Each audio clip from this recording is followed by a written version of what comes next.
Hello, everyone, and welcome back to another episode of Spooky AF. My name is Rob, and I'm joined by my lovely co-host, Suz. Suz, how are you?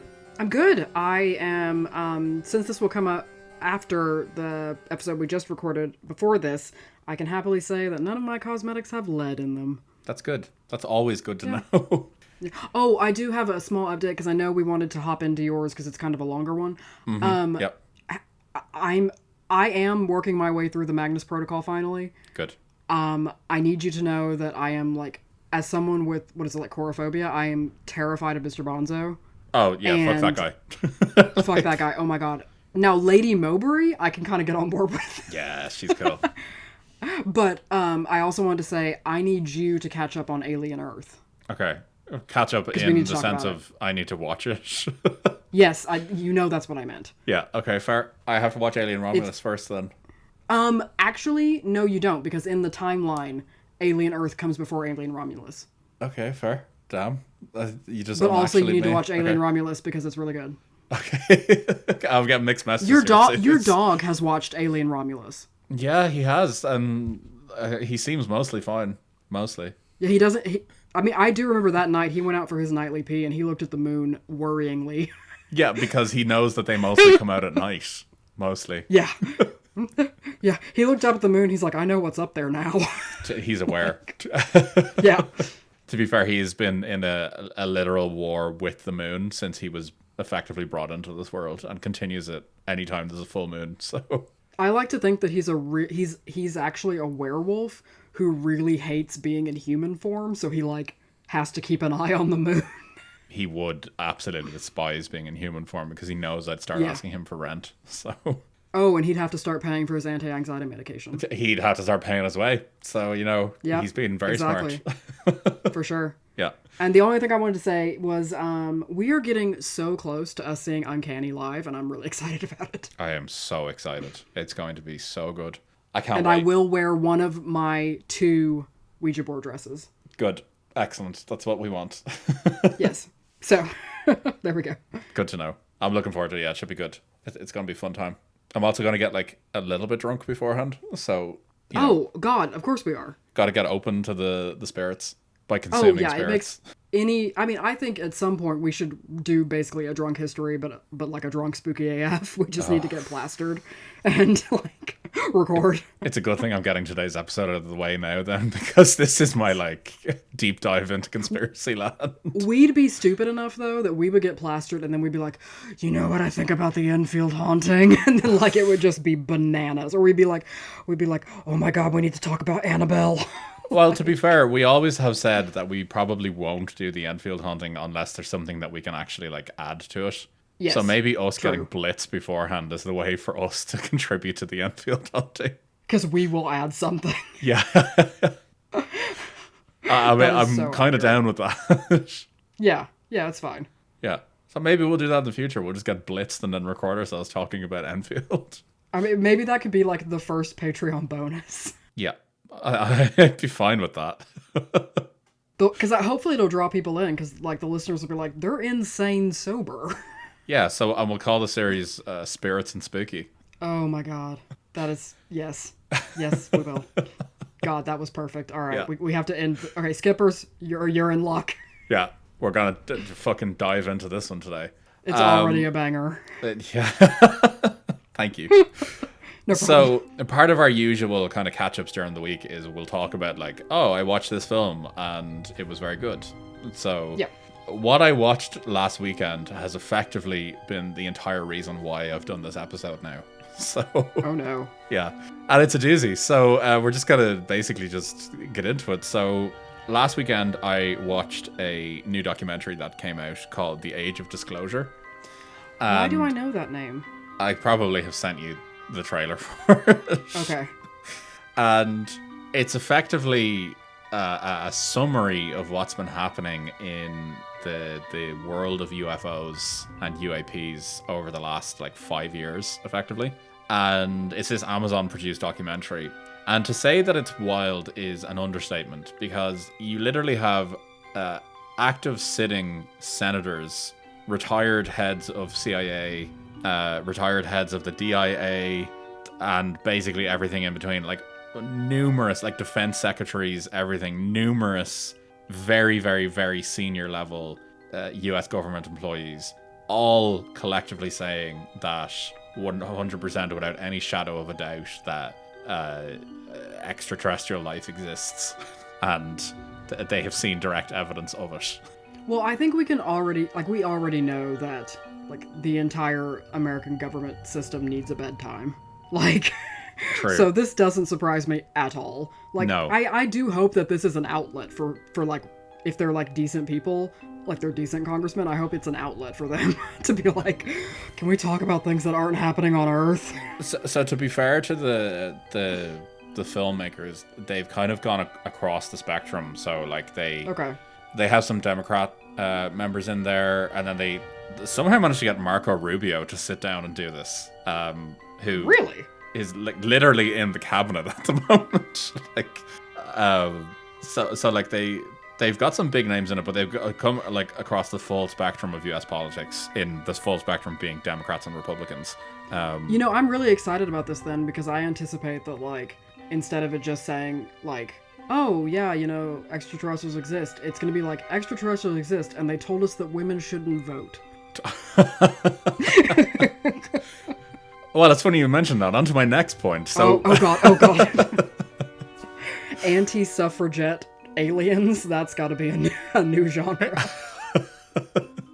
They said they would have revealed themselves, but then we gave the women the right to vote, and they backed off. Now I'm just picturing of a gray alien in, like, an early 1900s dress with a sign that says "Women go home." Oh, Rob, you're silent. I we'll just end the podcast there. Do we have any artist listeners? Could somebody illustrate that for us? Yeah, please, someone actually illustrate that and not use AI. I would love to see that. T-shirt idea. Yeah. So basically, this documentary, for people that wouldn't be familiar, I suppose, with everything that's going on in the UFO world, like yourself, to a certain extent, Suz, you don't really kind of dip your toes too much in there. I have no idea. This potentially could be kind of like fucking life-shattering for some people watching it, where they'd basically be like, how the fuck do I not know about this, and why is everyone just being so calm about it all? Okay. And they basically, the documentary kind of goes through the whole kind of lifetime around the current disclosure movement, and that's kind of what I'm going to focus on today, and some of the kind of the main characters that are currently in it, and I suppose actively petitioning the US government to be more open and transparent about what they know about UFOs effectively. And it also highlights how it's fucking wild. Like, they basically highlight how the US president really does not have that much authority when it comes to these sort of programs, and it's mostly the Air Force and the Department of Energy that's basically just like, nah bro, you're gonna be gone in 4 years, like, fuck you. Is it the Department of Energy because of the Black Pyramid? And the free energy it offers us? Quite possibly. It's the Department of Energy. God, we've come full circle. Yeah, it's Department of Energy officially because they own the nukes. They own the nukes, and they're really invested in Americans having high vibration orgasms. They are. They absolutely are. They also... If you don't know what we're talking about, you're not a homie. No, you need to go back. Yeah, pause, go back and listen, and then come back and join. Come back, yeah. They also have this, like, a classification system that sits outside of, like CIA and military classification, and it's completely separate, and you have to have an entirely separate type of classification to have access to what they have. It's like ultra classified, basically. Right.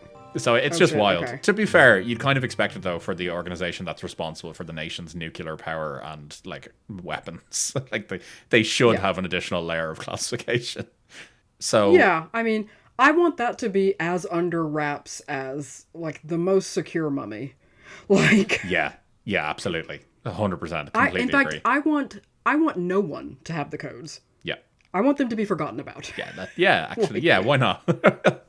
Why not? Yeah. Or, no, put under that, what are they doing is it Sweden or Norway, where they've, like, carved out the bottom of a mountain and they're just like, dispose of your nukes here. Yes, it's somewhere, it's one of those Scandinavian countries where it's like, do that, everybody. Very, very far down on the earth. US, Russia, let's all do it. Come on, into the pit. Yeet Why not? them into the pit.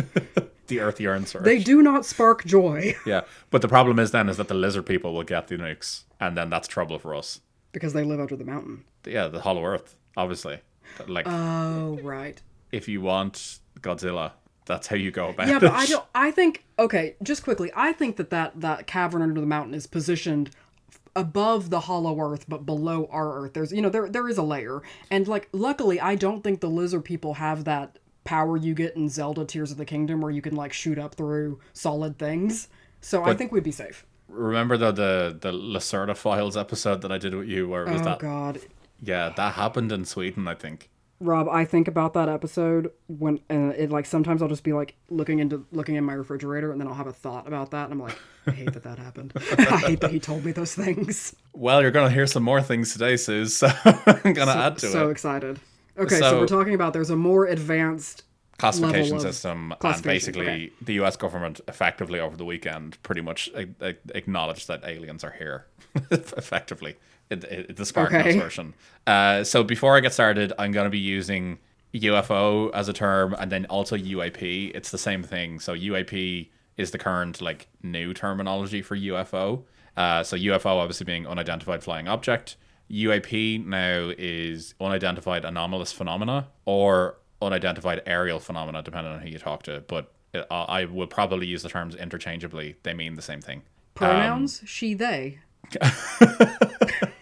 Sorry, I'm just being facetious. Go ahead. Well done, thank you. So this whole study of UAPs, UFOs, disclosure, it's all kind of transitioned, I suppose, from the fringes of public discourse to effectively the center of legislative, scientific, and national security debates in the US. The rest of the world as well to a certain extent, but the US is our focus today. And I suppose really over the past decade, a series of high-profile congressional hearings, whistleblower testimonies, and investigative reports have kind of propelled UAPs into the mainstream. And they've kind of... There's now this kind of movement that's developed around it where they're looking to challenge the long-standing taboos around talking about UFOs and prompting calls for transparency, more government oversight, and scientific inquiry. So we're gonna get into kind of the high level version of it today. I'm hopefully gonna get through the kind of history of the last few years to give people an overview of it, and you can kind of really see where it started and where it currently is now. And it's kind of an ever-evolving space. Even by the time this comes out, there's probably going to be something else out there that makes this out of date already. So, yeah, as of the end of November, this is accurate. So, yeah, so we're going to be talking about, as I said, UAPs, UFOs today. We're also going to be talking about a program in the Pentagon, basically, called the Advanced Aerospace Threat Identification Program. It's called ATIP to shorten it down. Like everyone kind of calls it ATIP. So we'll be talking about that as well today. And as I said, the kind of key figures in it. So I suppose some historical context to UAPs, UFOs, and I suppose US government investigations. So the US government's, I suppose, official engagement with UFOs dates back to the late 40s, which is where we're all kind of familiar with Roswell, effectively, in 1947. We still haven't done an episode on that. We will. So after this kind of period in time, there was a massive surge in public sightings and media attention to it. And you had magazines like the National Enquirer and stuff like that back in like the 50s that would have these like bizarre headlines around like aliens visited my farm and killed my cows, or like took my wife or whatever. And oh, Rob, I hate to interrupt you, but there were those like National Enquirer headlines when I was a kid in like the 90s. Yeah, so when you go up to they're like still the very till much and so the still grocery around. Yeah. Okay, good. Yeah. They're just in color now. Yeah, effectively, yeah. So they started back then and they're still going strong now. Then you had like shows like The Twilight Zone and stuff like that, which kind of challenged kind of the weirdness out there. You had the War of the Worlds that was quite popular at the time. Films, we've talked at length before about Close Encounters of the Third Kind. You had all this sort of stuff going on. The US government itself, namely the Air Force, actually had a series of investigative projects that started in 1948 with Project Sign, and then it moved into, in 1949, called Project Grudge. And then from 1952 to 1969, they had Project Blue Book, which you've probably heard of. I've heard of Blue Book. Yeah. And they had people like J. Allen Hynek, who I've talked about before, who was this like funded scientist who worked on behalf of this project to basically investigate UFOs, like effectively like the inspiration for Fox Mulder. Okay. So these projects were there to catalog and analyze reports of UFOs, and the programs were pretty extensive in their kind of their studies, and they effectively concluded that the majority of sightings could be attributed to natural phenomena, which is what we would hope. Just misunderstood sightings, obviously the classic swamp gas, weather balloons, all that sort of stuff. Yeah. However, they did note, though, that some things could not be explained. And after the closure of Project Blue Book in 1969, the US government seemingly waned in their interest publicly in UFOs, but allegedly continued investigating them in the background, mostly through the Air Force. Right. But then publicly, I suppose, as I said, like classified efforts persisted, but then publicly there was the establishment of the Advanced Aerospace Threat Identification Program, ATIP, in 2007. And the existence of ATIP and its successors would basically remain completely unknown to the public until a series of reports and congressional mandates and whistleblower information came out in kind of like the late 2010s. And that's what really... Can I ask a question? Yeah. Sorry, so in terms of ATIP, they're solely looking at like anomalous stuff, or would they also be looking at like maybe a country has like super advanced spy planes or something? A bit of both. So it's mostly anomalous stuff that they're looking at. Okay. However, I think the whole purpose of them is that they will investigate sightings that the public have seen, and if that so happens to be, say for example, a Chinese spy craft or like a Russian spy plane or drone or something like that, they'll also collect information on that as well. But I think their main focus is just identifying, as they said, advanced aerospace threats. So whatever comes into them, they'll investigate it, or did. So ATIP was initiated, as I said, in 2007 within the Defense Intelligence Agency, so the DIA. And it was mostly at actually the funding and the backing of Senate Majority Leader Harry Reid, who was a Democrat from Nevada. And we've talked about Senate Majority Leader Harry Reid before, so you may know his name, Suz. Yeah. When has this come up before? So we talked about him in the context of Skinwalker Ranch. Oh, that's it. Oh, God. Okay. And he allegedly investigated Skinwalker Ranch himself and visited it. And I actually talked about ATIP at that point, around how I made a joke at the time how it was all connected, basically going all the way to the top. And he had funded and been involved in all of this. And I obviously said it as a joke, but I was also kind of correct. Okay. Yeah. So he set up this program, and it had bipartisan support to acknowledge as well. So there were Republicans and Democrats involved in it. The program was allocated $22 million of funding to be used over 5 years. And it was sourced from the Department of Defense's black budget, which is funds reserved for classified projects. Oh, okay. Yeah. So it was... A certain bay? Yeah, so basically they had this black budget that they could use, and they were secret. So cool. ATIP's stated mission was to investigate reports of unexplained aerial phenomenon, assess potential national security threats, and then explore advanced aerospace technologies as well. And the program scope extended kind of beyond just cataloging of sightings. It actually funded some theoretical research into exotic propulsion systems, material science, and it even had some scientists that investigated what could be described as like fringe science topics, like kind of around transversible wormholes, warp drive technology, and even invisibility cloaking. And okay, I suppose it's not too far-fetched. We cannot jump from Dune to Harry Potter to Star Trek in the same sentence. We can't. I know. So it's not too far-fetched when you think about it. They're literally funding scientists to actually like look at it and be like, is this viable? Like, is there actually like scientific basis to this? And Like, I think it's cool, but I also think that it's, I wish it wasn't done in the context of military stuff. Oh, 100%. I absolutely agree. And as part of the documentary that I watched, actually, there were one or two scientists in it that they actually talked. So Eric Davis, Harold Puthoff, and Kit Green were all scientists that were affiliated with ATIP.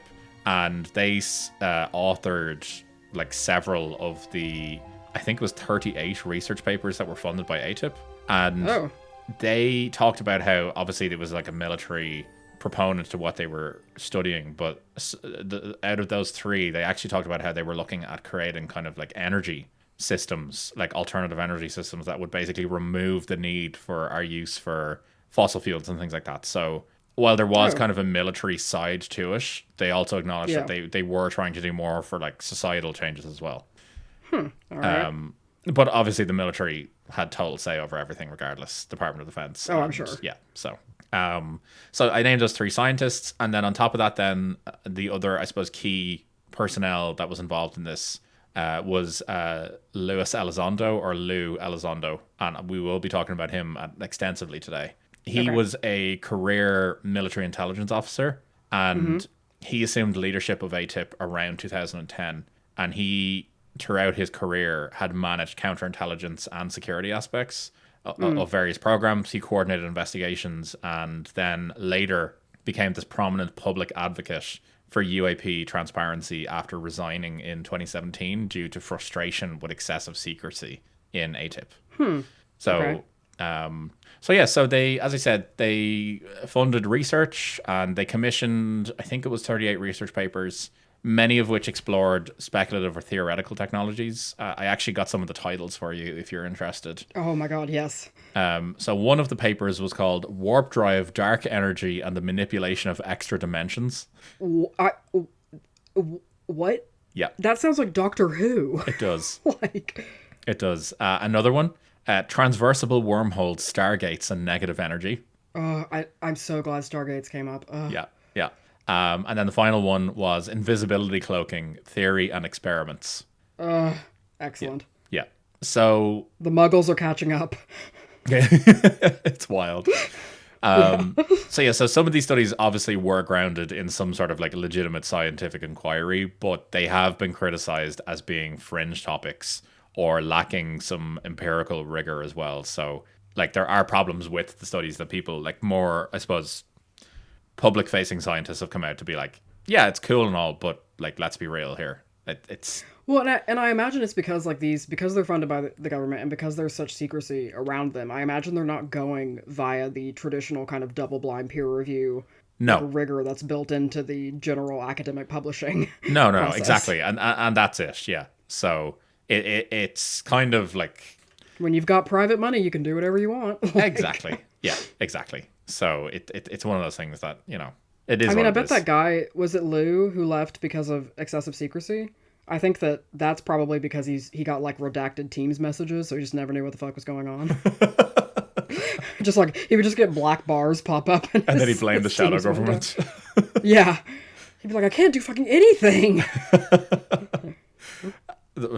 Look, I've not heard any other theories, so we'll say that's fact now. I mean, you know, I'm not going to say I'm a genius, but I'm going to let it speak for itself. Damn. Sorry, go ahead, continue. Yeah, so while also compiling these reports, they also compiled reports on UAP sightings, including the now famous 2004 USS Nimitz incident, which became known as the Tic Tac incident. And I'm going to actually send you a video of this incident.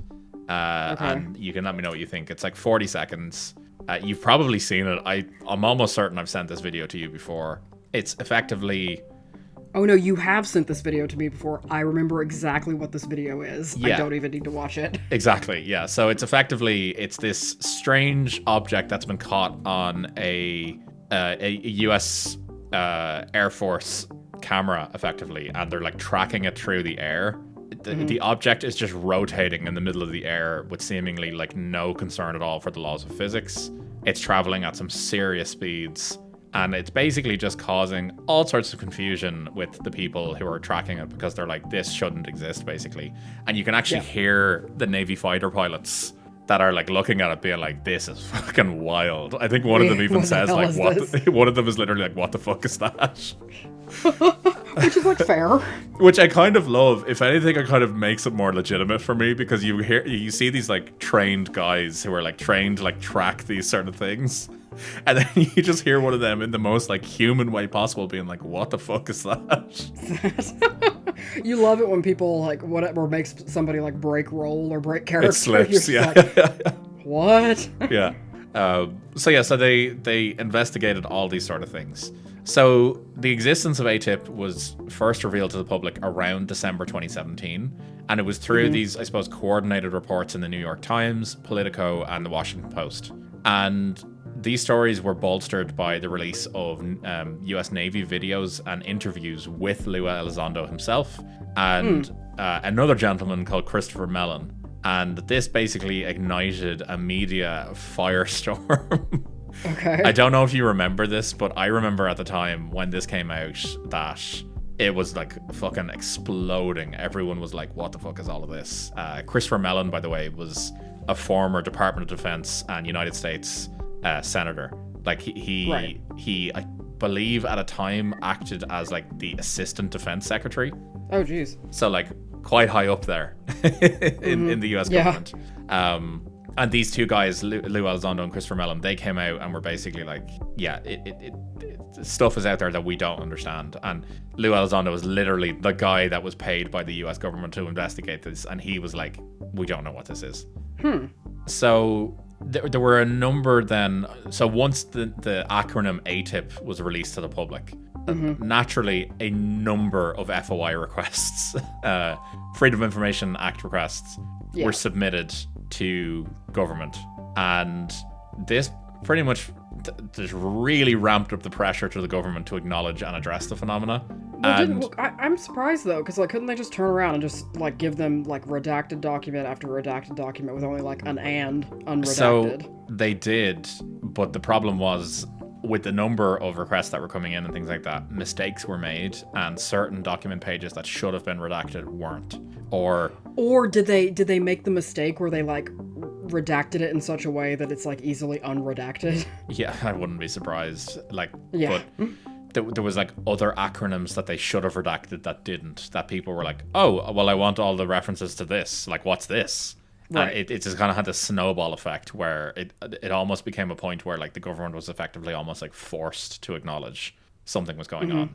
And in doing this, I suppose the stigma around UFOs began to erode, where you had, I suppose, mainstream news media reporting on UFOs effectively for the first time in a kind of a less joking manner. Like there was still a lot of jokes to it. Like there was even, I think it was Jimmy Kimmel, or yeah, it might have been Jimmy Kimmel or it was Jimmy. It was one of the Jimmys.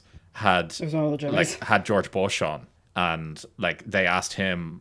Like George W. asked him about, you know, oh, did you look at the UFO files? And he like joked and was like, I'd have to kill you if I told you.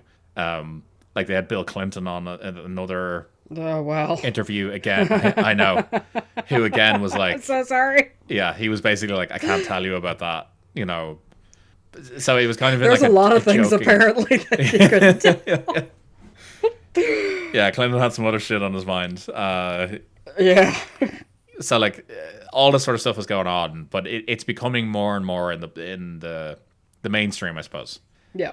So then around 2020, then with the COVID-19 happening and the pandemic and all.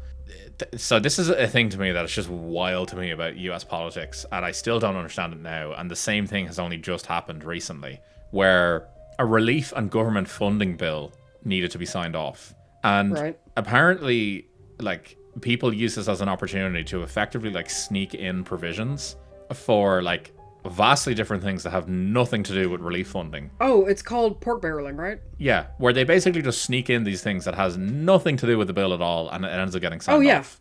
Oh yeah, they'll be like, oh, we passed a bill to like expand the motorways. Also, by the way, we're no longer allowing immigrants. Like, that's just like crazy stuff. That, I think literally last week or the week before, there was the funding bill that went through for the US government to extend it.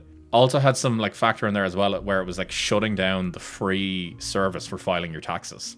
Yep. Like it's just like this has nothing to do with anything. But anyway, so during this relief bill signing, there was a provision that was added that would require US intelligence agencies to deliver an unclassified report on UAPs to Congress within 3 months. Right. 6 months. And a report eventually came out then in June 2021, and it was produced by the Office of the Director of National Intelligence, the ODNI, and it analysed only 144 incidents dating back to 2004, and it concluded that most of these incidents remained unexplained and that it would warrant further investigation, and that was basically it. It didn't say anything else.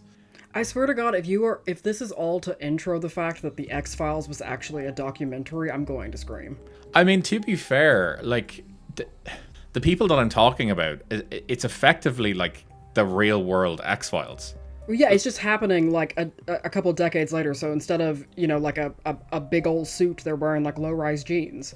So there's that as well, yeah. But I suppose one of the things that has since come out about ATIP is that ATIP were kind of almost investigating the US government themselves while working for the US government. And the reason why they were doing it was they were asking for reports from the US Air Force and were effectively getting stonewalled every time they asked about it. And through some sort of like shady government connections or whatever, they discovered that there was another task force that had been set up like a good bit before them, I think like 20, 30 years before. And they were called the Legacy Project. And this Legacy Project was run by the CIA, Department of Energy, and then private defense contractors. Ooh. Yeah, so like a really nice collection of of people there. It is a little bit like the unfunny version of The Office, where there's the party planning committee and then the committee to plan parties. Yeah, exactly. And this Legacy Project are allegedly the real ones that are running US investigations. Like the Air Force was involved in it as well. And they're the ones that are actually running the show effectively. And the ATIP was effectively just kind of like the fucking like baby's first investigation sort of thing, where like they're doing the low level shit. But apparently the Legacy Project was there to investigate crashed craft and invest. So wait, ATIP was there and was like, ooh, what's that thing in the sky? And the Legacy Project was like, has already made it in with the lizard people. We're recovering alien bodies and crafts and like reverse engineering them to learn how to like use their technology. So like Legacy is like Arrival. Yeah, exactly that. Yeah. Okay. So, but the Legacy, so it's like the Legacy was actively working against ATIP to prevent them from getting further information. So ATIP was effectively there to investigate and increase transparency, and it wasn't working effectively, and they discovered the existence of this other project that was there, and I'll get into them a little bit later. But so this all happened, and with this bill coming out and everything, and the lack of transparency in the report, Congress responded by mandating the creation of a permanent office to investigate UAPs. And it culminated in the establishment of the All-Domain Anomaly Resolution Office, or AARO, AARO, in 2022. And I suppose this succeeded. Shout out to all our Arrow listeners. A romantic. So apparently there was like kind of earlier efforts that had been set up that just never worked, like the UAP Task Force, the Airborne Object Identification and Management Synchronization Group. Like, oh Jesus, that was never going to work with that name. No, you need someone called Arrow. Like, that's from fucking real 100%. shit right there. Yeah. So this all happened, and the office was set up in 2022. And from 2022 onwards then, the House Intelligence Subcommittee decided to have a series of hearings then, starting in May 2022 on this. Right. And this really is, I suppose, a landmark hearing in the sense that it was chaired by Andre Carson, who's a Democrat, and it marked the first public congressional inquiry into UAPs since 1969. And testimony was provided by Ronald S. Moultrie, who was the Undersecretary of Defense for Intelligence and Security, and Scott W. Bray, who was the Deputy Director of Naval Intelligence. So, like, some very senior government officials. And they reported from this inquiry that the UAP database had grown to now 400 reports, and that there was increased reporting attributed to this reduced stigma and new protocols. So bear in mind, the initial report that had been done that took 6 months to do said that there was only 144 incidents. But now that this... Is it smartphones? Maybe. But because this permanent office has been set up now, all of a sudden there's 400 reports. Okay. And the lawmakers that were investigating this, they were actually shown declassified Navy videos, including the spherical object, triangular objects, likely drones, and everything in between. And the Nimitz incident was actually the one that I sent to you. That was also shown to them as well. And officials emphasized that most UAPs could be explained through analysis. And that was good. Like, everyone was like, no, this is good. They should be explained. But some incidents, such as the one that I sent you, they're officially classified as unresolved. And the hearing kind of highlighted the need for this standardized reporting. That was kind of one of their findings, that there should be more reports into aviation safety as well, interagency cooperation. And it also came out that the FAA, the Federal Aviation Authority, they don't actually track these things. So they actually have had a policy internally that they didn't look they've craft or whatever you want to call them in the sky, that they've had a lot on their mind. Yeah, but they apparently used a specific frequency or type of radar or something that only works with those that had like transponders effectively. Yeah. And it came out that they basically just completely ignored any of this shit. They effectively had it like turned off, for lack of a better term. And people were like, what the fuck do you mean you're not monitoring the airspace for yeah, that's a bit weird. Like this, yeah. And it came out. It might not be an alien. It might be, like a plane that's going to bomb you. Exactly, and that's what it came out as. So that concern, it was actually bipartisan concern, and it came out as like total fear regarding kind of potential like foreign adversary technologies. So like Russian or Chinese like hypersonic weapons and stuff like that. And so that they kind of got a bit of a slap on the wrist for that. And following this, the public session was ended, and then a classified briefing was then provided to the senators. And apparently, whatever was in that briefing, some of the senators afterwards were quoted as saying that what they heard kept them awake at night afterwards. So, So fast forward then to 2023, and Representatives Anna Paulina Luna and Tim Burchett organized another hearing. Both of them are Republicans, and the hearing featured derogatory. No, yeah. So continue. Well, to be fair, she's from Florida and he's from Tennessee, so Florida, yikes. Make of that what you will. I mean, it's a different kind of bar rating in Florida, though. So true, very true. So this featured what was described as explosive testimony from 3 key witnesses, and the legacy project that I talked about before, this is where it kind of became unearthed that there was this like secret government project that was above even the president effectively. And the main, I suppose, person in this is called David Grush, and he's a former Air Force and National Geospatial Intelligence Agency officer. And he said like outright that he has evidence of the existence of a multi-decade covert UAP crash retrieval and reverse engineering program, including the recovery of non-human biologics. So he has sworn testimony to a House Oversight Committee that this is real, and he basically. But what is non-human biologics mean? That could be like plant matter you get off of a asteroid? He when he was pressed for it, he literally meant like aliens. Okay. But the quote from him was non-human biologics, and that's what people kind of clung to, was that term. But when he kind of clarified, he's talking about aliens. He wasn't talking about like Martian moss. No, unfortunately not. But this guy literally like blew the fucking lid on everything then, where people were like, so like one of the follow-up questions was like, do you know if anyone has been killed because of their knowledge of this? And he literally was like, yes, personally, I know people have been killed. Like, not mixing his words at all. He's like, yes, people have been murdered. Like, US citizens have been murdered by the US government to cover this up. And people have been killed for a lot less. Yeah, exactly. So. I think one of them made a joke where it was like, yeah, they committed suicide by shooting themselves in the back of the head 4 times. Twice. So this guy basically blew the lid on fucking everything and acknowledged this legacy program that I talked about. And this is 2022? 2023, July 2023. Okay.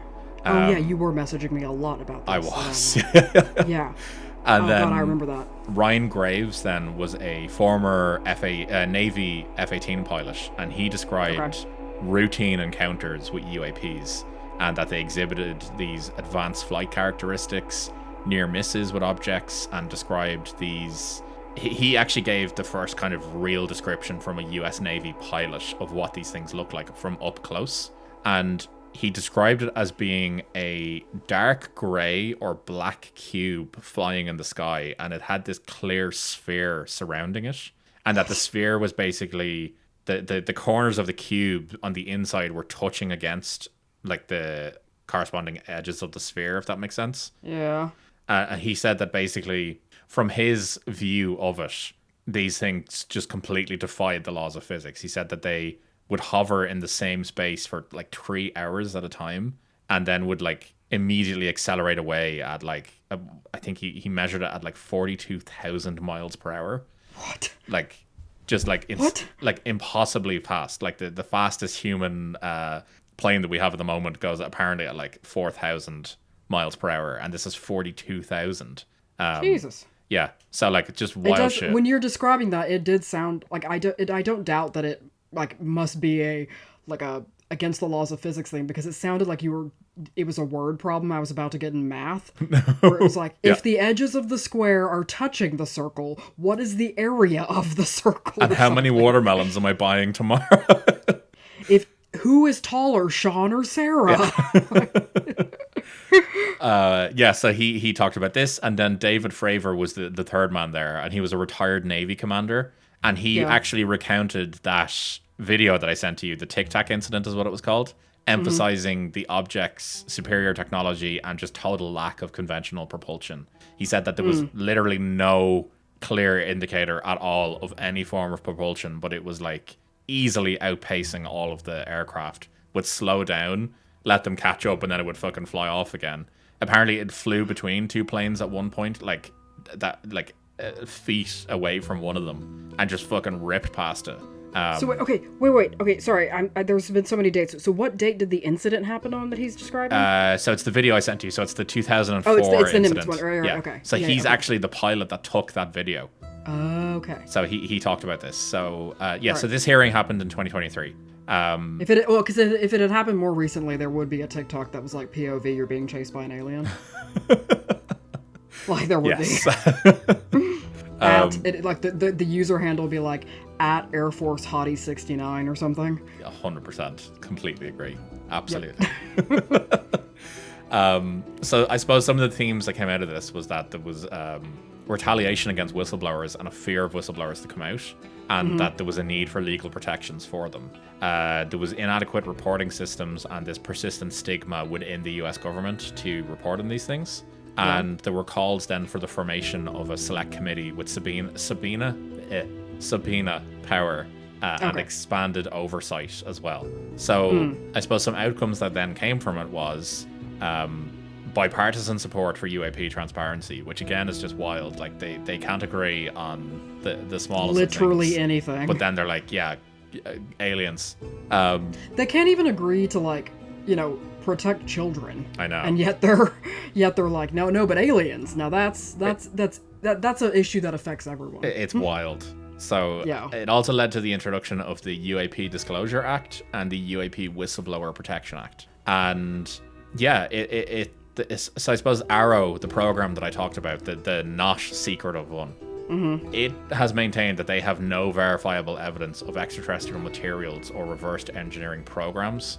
But they say they themselves don't have that information.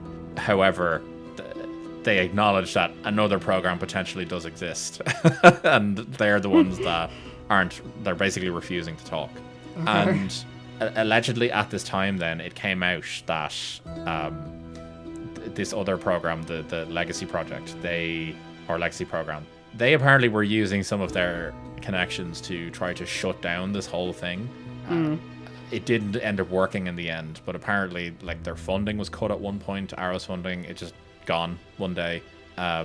They were basically like being blocked from having anything. There was like people's access was being removed, all that sort of stuff, and it was effectively this kind of effort to prevent them from getting information to do what they were being asked to do. Right. So fast forward then to November last year, so the 13th of November 2024. There was a joint hearing which brought together witnesses from military, scientific, and journalistic backgrounds.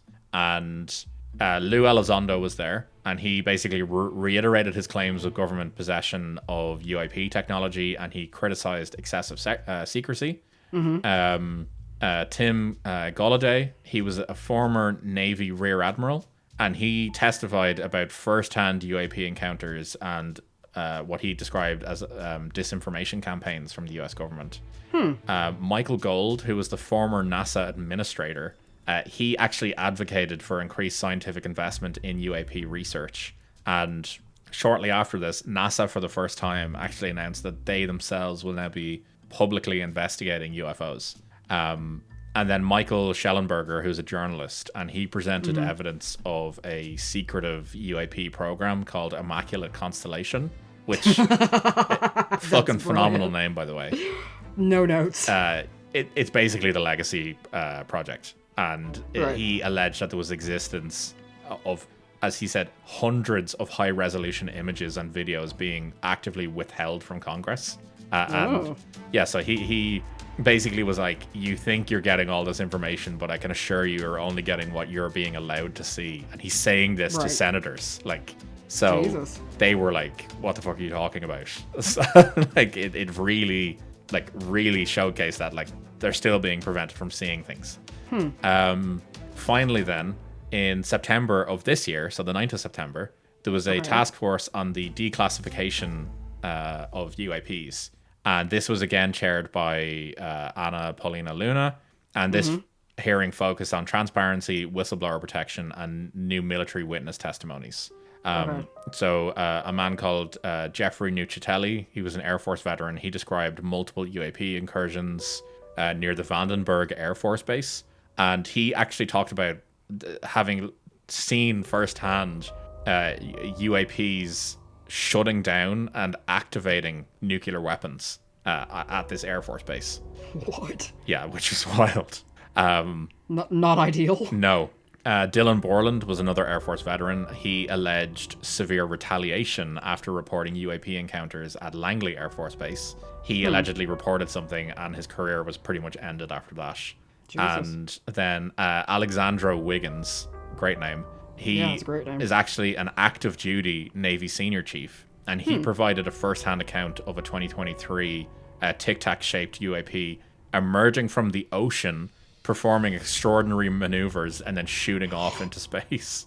What? Yeah. Well, then that one's easy. That's the Atlanteans. We know that. True. We're fine with that. So yeah, they're G's. We have an Atlantean liaison, I'm sure. No doubt. We'll get in touch with the embassy. For sure.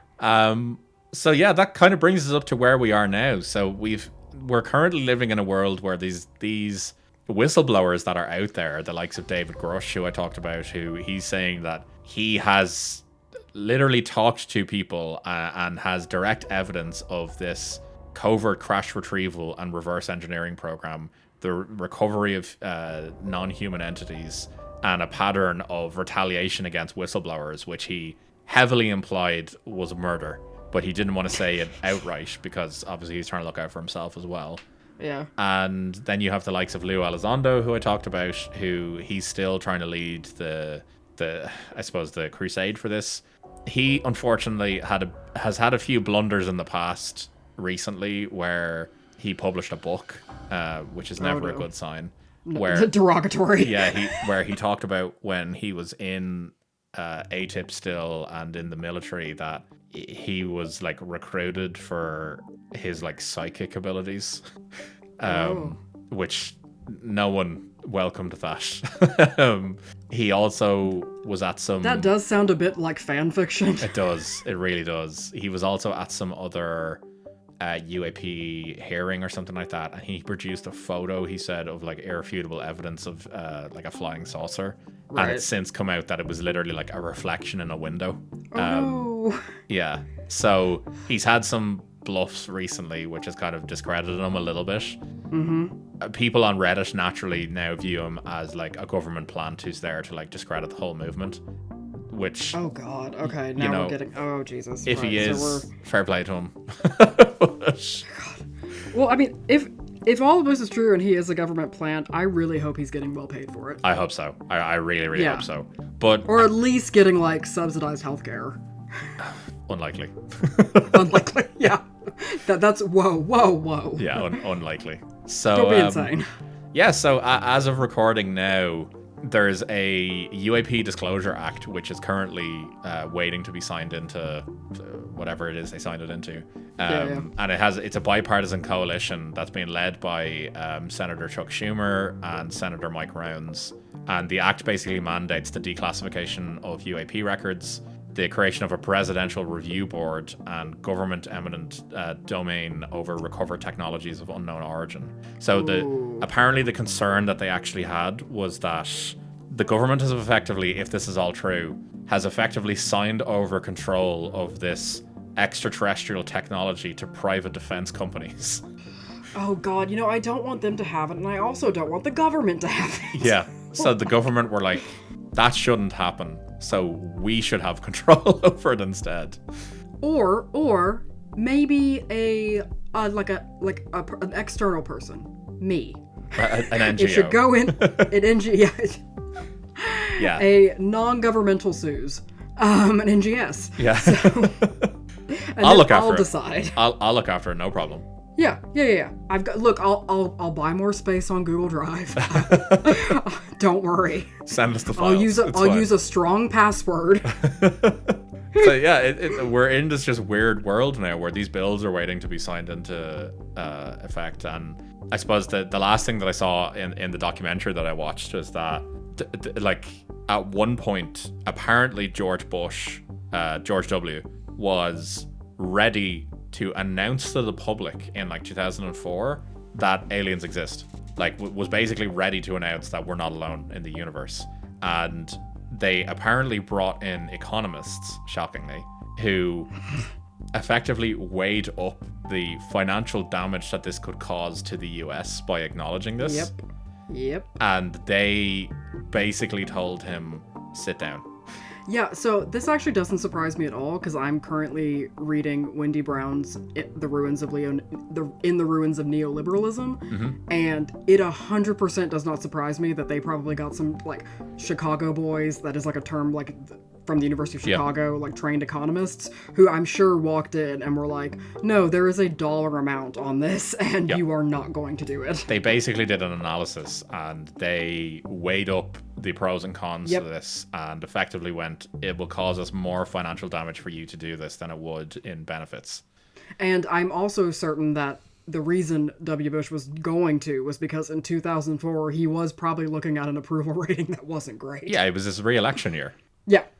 Like, that's literally what it was. So, yeah. But apparently now there's rumors going around that the current president, there's apparently plans in place that some people have suggested that he himself might announce it. And But I don't think there will be intention behind that. I think it will just come out of his mouth at some point. Most likely. But then, as someone else pointed out, he would be the sort of person that would take credit for knowing that and announcing it. So true. Yeah. But yeah, so that's where we are currently. That's a whistle-stop tour of the history of US government UFO investigations, cover-ups, and everything in between. Okay, I have a couple of thoughts. I figured you would. Yeah. So the first one is, I'm actually really upset that the, like, protection for whistleblowers isn't called Whistle Stop. Damn. That's why it hasn't gone through. I know, if you don't have a catchy enough title, you're kind of screwed. Yeah, look at all those other agencies that failed until they came along with Arrow. Like... Oh, I know. Like, what a great government name. Like, yeah, 100%. Yeah, that sounds great. Yeah. A-Tip is kind of mid, because it just reminds me of Q-Tip, so I'm just like cotton buds. Yeah, but it's easy to say, though, so you're kind of like, you'll forgive it. True. Yeah. No, it's true. No, but there were some that you mentioned that was like, I mean, to be fair, we have a government department in Ireland called DeFerris, which is like the Department for Higher Education, Research, Innovation, and Science. Yeah. So it doesn't exactly roll off the tongue. Well, one of them was UAPTF, and the other one was AOIMSG. Like, that just, yeah, okay, what? yeah. Airborne Object Identification and Management Synchronization Group. Nope. Yeah, It's it's gonna be a no from me, dog. Yeah, and then ARROW is just the All-Domain Anomaly Resolution Office. Like, yeah, I do like that we've established that aliens are like I like that I established that all aliens are non-binary. That's canon now. I mean, to be fair, it would make sense. Well, yeah, because like obviously like our conceptions of gender don't go off planet. Exactly. like okay. But I don't know. I just feel like a lot of money and is being diverted to this. There are just so many things that like need money poured into them. Like, are they getting extra money because of like they're slashing the Department of Education? Like, I don't know. No, I don't think so. I think they're on a pretty shoestring budget themselves. I agree with you completely, but yeah, I don't. My main thing is always like, okay, this might be a hot take. Like, I don't care if aliens exist or not. Like, I really don't.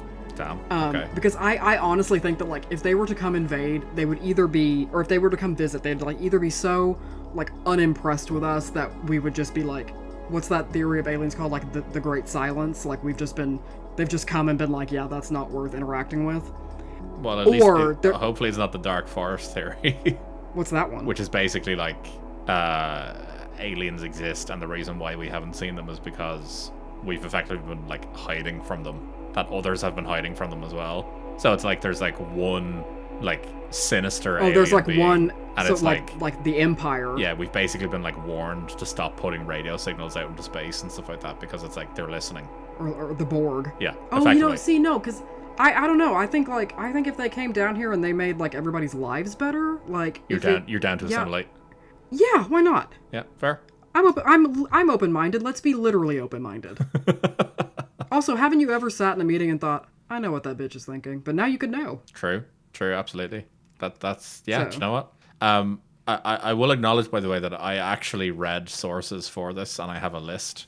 If you'd like to hear them. Rob, this is a podcast first. I know. So I'll start off strong. Don't worry. YouTube. Damn. I mean, unrefutable. Reddit, obviously.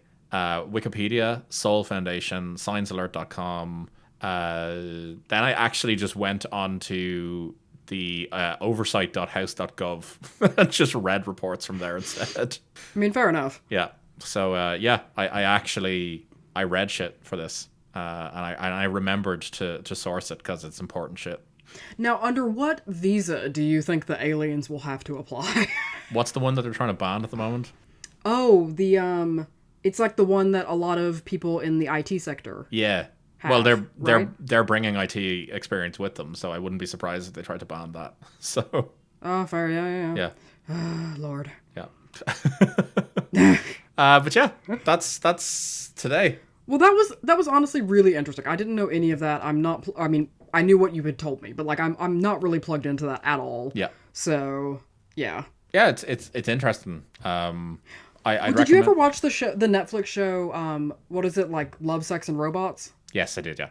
Or Death, Sex, and Robots, something like that. But anyway, I really liked the one, like, it's like an anthology thing. I liked the one where the yogurt became sentient and was like, if you just let me be in charge, I will fix everything. And then it fucking did. Out. Yeah. I'm fine with that. Yeah, absolutely. I'd be down. Look, we've tried everything else, so. Yeah. Arrival is also a great film. I'm a big fan of that. Oh, yeah, it's a good film. Yeah. What's another Alien? I mean, Alien Earth. Again, you haven't watched it yet, but you need to. I'll give it a watch, don't worry. I will say Alien Earth is the type, like, the setup of it is exactly what I imagine, like, the next stage of capitalism being, because basically the Earth has just been divided amongst 5 corporations. That is 100% going to happen. I think yeah, no, I was watching that, and I was like, all of this tracks. Yeah, that like, is we are looking into the future. Yeah. Maybe this is what that priest saw in his box. No, he only saw the past. Or did he? Oh. I don't know, was he whistle stopped? It's a verb now. Oh, yeah, I hope people enjoyed this one. No, I really did. It was a lot of stuff I just didn't know was happening. That's fair. I would recommend that- for anyone who has an interest yeah. in it to go watch The Age of Disclosure because they do a far better job of explaining it than I do. But yeah, it's wild. We live in a world where the US government has effectively allowed their officials to come forth and say aliens are here. Do you want to know why I didn't watch it when you recommended it to me? Because you didn't really give me any context or what it was about. You just sent me a message that was like, you have to watch The Age of Disclosure. Yep. And I was really concerned it was about like rape disclosure or like sexual assault. And I was like, I'm not in a mental place to be able to manage that right now. So, or Yeah, ever. no, So, that is not something I have said to you to watch. so in my head, I was like, I'm sure it's good. I just like, I don't know if I can do it. Yeah, no, it's about aliens, so you should watch it. Okay. Okay. No, fair enough. If anyone else is looking for any other UFO documentaries that they're interested in, I'd also suggest watching Aerial Phenomena. It's a very interesting story about a mass UFO sighting in Zimbabwe in the 90s. Oh. Yeah. Oh, do you think we can make t-shirts that say Immaculate Constellation? I 100% would be absolutely fine. I'd love to make like a patch. Because that'd be great. Oh. Yeah, some like fake patch for like a government department called Immaculate Constellation. Or just a shirt that says like, I believe in the Immaculate Constellation, and it's like one of those medieval paintings of the angel giving the lily to Mary, except the angel is a grey alien. A biblically accurate grey alien. Biblically accurate. Be not afraid. Oh my god, it all connects. It's been aliens all along. Damn. Yeah, I'm there. Yeah, so look, if people have enjoyed this, please let us know. You can get us on social media. You can get us on threads on Instagram at the Spooky F Pod. You can get us in YouTube comments after this goes up. If it doesn't get taken down by some US government department, which honestly I would actually be flattered if that was the case. Oh my god, that'd be amazing. 100%. It would do our numbers wonderfully. Oh god. Yeah, but then they'd be disappointed. True. That's true, actually, yeah. I live to disappoint. Yeah. I've never pleased a person in my life. No, and we don't mean to start. Nope. But yeah, you can also email us at spookyfpodcast@gmail.com. And if you don't, that's absolutely fine. I hope you're having a lovely day whenever it is you're listening to this, and we'll catch you in the next one. Take it easy, guys. Bye.